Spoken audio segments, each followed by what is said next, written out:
রাতের অন্ধকারে ঠাকুর ঘরে ঢুকে প্রতিমা উল্টে দিয়ে এবং নোংরা খড়কুটো ছিটিয়ে দেওয়ার অভিযোগ উঠল একদল দুষ্কৃতীদের বিরুদ্ধে।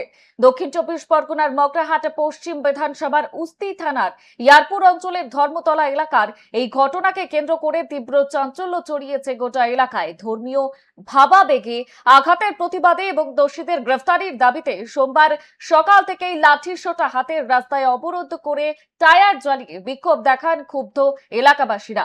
বিক্ষোভকারী রাজু হালদার স্পষ্ট জানিয়ে দিয়েছেন, দুষ্কৃতীরা গ্রেফতার না হওয়া পর্যন্ত তাদের এই আন্দোলন চলবে। ঘটনার খবর পেয়ে পরিস্থিতি নিয়ন্ত্রণে আনতে উস্তি থানার পুলিশ এবং কেন্দ্রীয় বাহিনীর জওয়ানেরা ঘটনাস্থলে পৌঁছান। প্রশাসনের পক্ষ থেকে দ্রুত তদন্ত এবং কড়া পদক্ষেপের আশ্বাস দেওয়ার পর পরিস্থিতি কিছুটা নিয়ন্ত্রণে আসে। এলাকায় শান্তি বজায় রাখতে পুলিশি টহল জারি রয়েছে।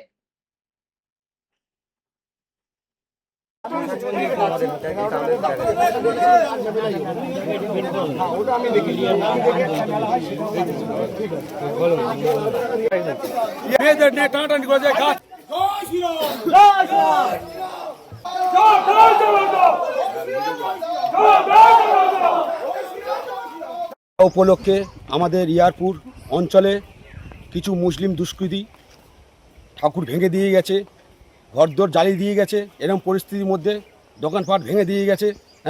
বারবার হচ্ছে, এটা নতুন কিছু নয়। আমরা এর প্রতিবাদ চাই। যতক্ষণ না এর প্রতিবাদ হবে আমরা হচ্ছে কি খেলা হবে, চেয়েছিল খেলা হবে, তো আমরা খেলা করব ওদের সাথে। এটাই আপনাদের জনগণের সবাই কাছে উদ্যোগ করে বলে সবাই আপনারা ছড়িয়ে দিন। ঠাকুরের মুন্ডু ভেঙে দিয়ে যাচ্ছে, ঠাকুর ভেঙে দিয়ে যাচ্ছে, ঠাকুরের দোকানপাট ভেঙে দিয়ে যাচ্ছে, মেয়েদের টানাটানি করতেছে। এই প্রত্যেক বছর যতবার মেলা হচ্ছে, জুয়ার মেলা দিয়েছে, জুয়ার মেলা দিয়ে এই অবস্থা করছে। কত বছর অফিস টাঙ্গায় ভাঙচুর হলো, আমাকে মেরেছে, রাজমেলা উপলক্ষে আমাকে মারা হয়েছে। এক সপ্তাহ ভোর হসপিটালে ভর্তি ছিলাম, এক সপ্তাহ ভোর। এর প্রতিকার আমরা চাই। যতক্ষণ না প্রতিকার হবে ততক্ষণ অবরোধ চলবে, রাস্তা অবরোধ।